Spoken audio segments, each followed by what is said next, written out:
Kāsi ki te wā kāinga nei, kei te kaha tonu i te whakahe ana kaimahi o te waka rere whenua ki te whare pāremata i te rānei. Ko te mahi a te kamupene he hoko wākena mai tā wāahi, te take he iti ake te utu.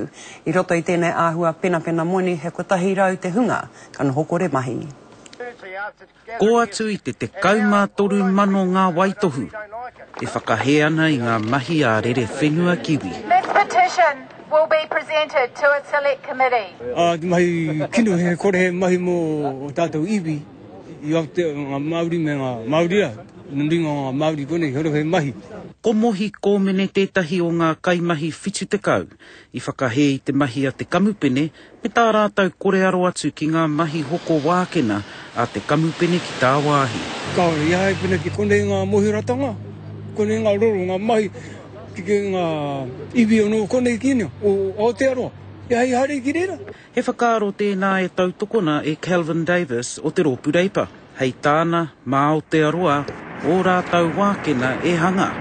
Kei riro a tātou kaimahi ki tā wāhi. Ki te kore tātou e hanga wenei traina ki roto Aotearoa, me pehera ngā pukengo aua kaimahi.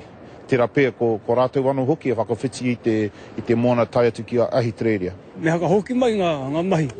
Ki kone ngā tamariki, kone ngā kaimahi, ko koraua e ngari, e tai ana rātou te haka kāko, te ako, e rātou ki ngā mahi nei. Kai te haere tonu nā whakawhitiwhiti kōrero i waenga i ngā kaimahi me te kamupene ki awa kairangi. Ko te āhua nei mo ko atu i te rua te kau ngā tūranga, ka whakakorengia ki reira. Ngā Huia Wade, Te Kariri.